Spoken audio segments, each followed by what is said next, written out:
Hello guys.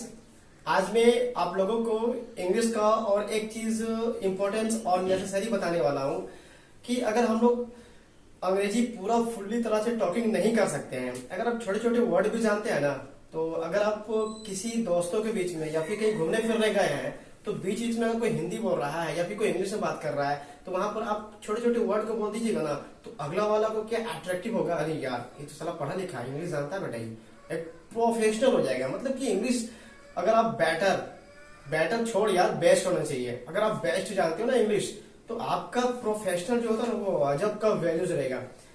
तो so that मैं इस वीडियो में आप लोगों को वही कुछ छोटे छोटे इंग्लिश का वर्ड मीनिंग जहां बोलना चाहिए और कैसे बोलना चाहिए और कब बोलना चाहिए वो बताने जा रहा हूँ। तो वीडियो के एंड तक जरूर देखिएगा, तब अच्छी तरह से समझ में आएगा। चलिए यहाँ देखते हैं कि बात करते हैं हम लोग, जैसे मैंने कहा था ना कि कभी कभी बात करते करते बीच में इंग्लिश को ठूस दिए, बीच में कहीं बात करते करते इंग्लिश को लाकर डुबा दिए, हेलो इंग्लिश है ना। तो सुनिएगा, चलिए यहाँ बात करते हैं कि exactly, obviously end of course. फिलहाल मैं ये दोनों के बारे में बात कर रहा हूँ, ठीक है। और एग्जैक्टली और ऑब्वियसली क्या होता है, ये दोनों के बारे में बात करिए, समझते हैं। हाँ सही बात है। तो एग्जैक्टली और ऑब्वियसली का हिंदी हम लोग क्या कहेंगे, हाँ सही बात है। ऐसा हम लोग बात करेंगे कि फ्रेंड सर्कल में कहीं घूमने फिरने गए या कुछ बात कर रहा है, जैसे कि अरे यार पता है हम यहाँ जैसे गए थे दिल्ली घूमने के लिए और मैंने दिल्ली में ऐसे ऐसे इवेंट को देखा, तो अरे यहाँ यार एग्जैक्टली तू सही कर रहा है, मुझे भी कुछ कुछ याद आ रहा है। तो वहां पर आप एग्जैक्टली बोल दिए, ओके। क्या बोल यहाँ पर एग्जैक्टली।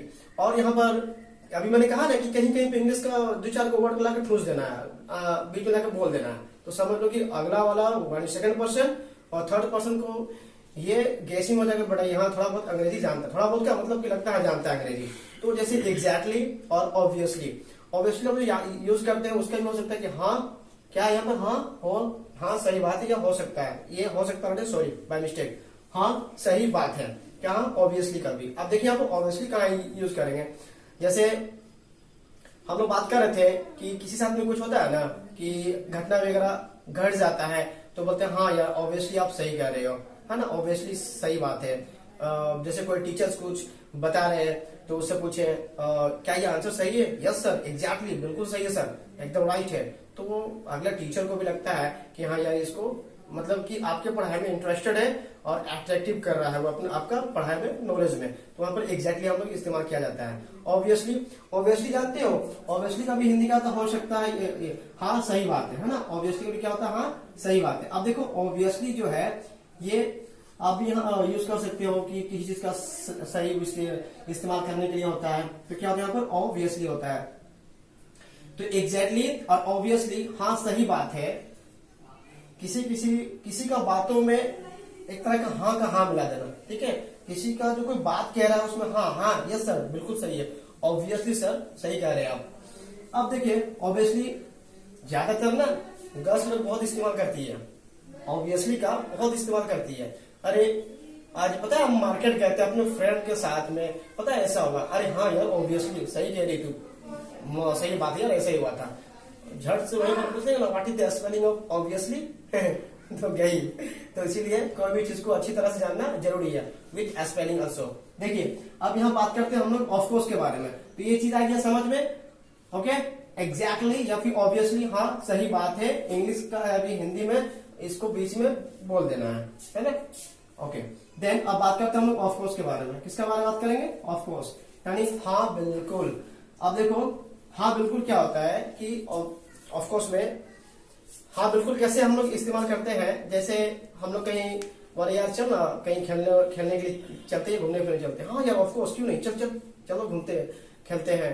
तो हाँ ये क्या होता है लिखे हुए पर हाँ बिल्कुल, हाँ ऐसा होता है। जैसे हम बात किए कि मार्केट गए या फिर दोस्तों के साथ में कहीं पिकनिक गए, अरे चलो वहां शादी में जाते हैं, पार्टी में चलते हैं, हाँ यार ऑफ कोर्स क्यों नहीं, चलो बहुत अलग अलग डिश खाने को मिलेगा, है ना, डिलीशियस, वाह मजा आएगा। तो वहां पर हम क्या लगाते हैं, ऑफ कोर्स का इस्तेमाल करते हैं। क्या यूज करते हैं हम यहाँ पर, ऑफ कोर्स, ठीक है। अब आज यहाँ पर आते हैं हम लोग नेक्स्ट, मे बी और परहैप्स। परहैप्स मतलब शायद होता है, ठीक है ना, परहैप्स शायद ऐसा हो सकता है, ये शायद ऐसा ही हो।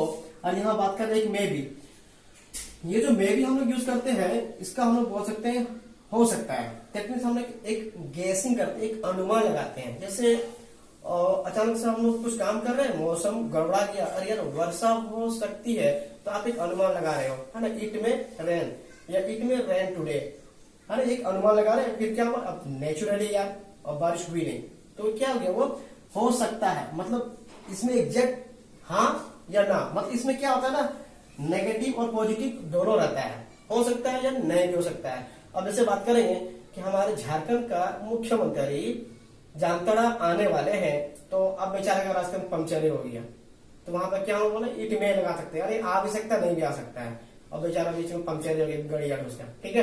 तो यहाँ पर किसी भी चीज का हम लोग जब अनुमान लगाते हैं, यानी गेसिंग करते हैं, तो हम लोग मे बी का इस्तेमाल करते हैं, हाँ यार मे बी हो सकता है, और जैसे कि अरे यार मेरे साथ में ऐसा हुआ घटना, हाँ मे बी हो सकता है, और परहैप्स मतलब होता है शायद, इसका भी वही इस्तेमाल होता है।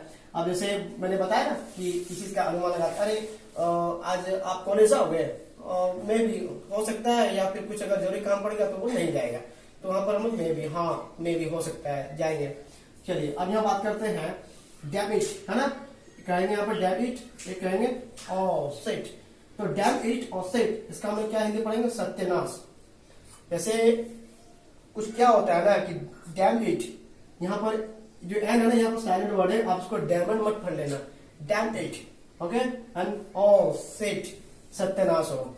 जैसे कि हम कहीं गए एग्जाम देने, या कहीं खेलने उलने गए, या फिर कंपटीशन के लिए गए, तो अदर पर्सन कुछ कहता है ना, मेरा फ्रेंड आके बोलेगा, अरे पता है भाई तेरे बारे ऐसा सब बोल रहा था, तो बोलेगा अरे डैम इट यार छोड़ना, तो अरे तुम्हारे बारे ऐसा वो बोला, अरे डैम इट यार छोड़ना, और से भाड़ में जाए, इट्स नॉट टू मैटर, कि कोई मसला कोई मैटर पे नहीं आता है, तो हम वहां यूज कर सकते हैं, यानी किसी चीज को इग्नोर कर देते हैं, है ना, बात को पकड़ते नहीं, और छोड़ नहीं यार डैम इट, है ना, कि मतलब कि कुछ छोटी छोटी बातों पे झगड़ा हो जाता है, तो हम लोग उसको इग्नोर कर देते हैं, अरे छोड़ यार damn it, I don't care, है ना। यहाँ पे क्या यूज करेंगे हम लोग, डैम इट, क्या यूज करेंगे, डैम इट, ठीक है। अब देखिए आई थिंक का मतलब होता है मुझे लगता है, जैसे हम बात करते हैं आई थिंक,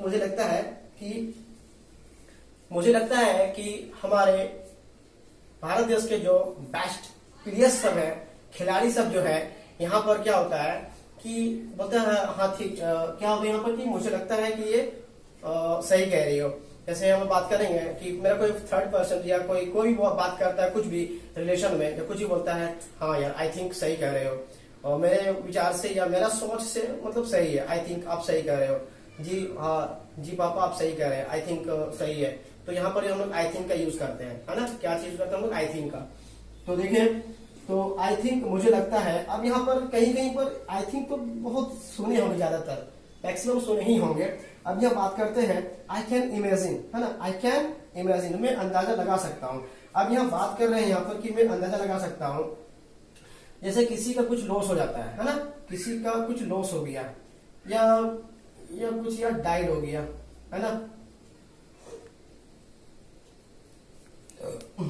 तो यहाँ क्या बात करते हैं हम लोग, इमेजिन करते हैं, मैं अंदाजा लगा सकता हूँ, या मेरा कोई फ्रेंड सर्कल में किसी भी चीज का एक लॉस हो जाता है, यार आई कैन इमेजिन, हाँ क्या बोलते हैं, मैं अंदाजा लगा सकता हूँ कि तुम्हारे साथ में ऐसा हुआ है, तुम्हारे साथ में ऐसा हो चुका है, तुम्हारा लॉस हुआ है, आई कैन इमेजिन, है ना, क्या बात करेंगे हम लोग, आई कैन इमेजिन, मैं अंदाजा लगा सकता हूँ।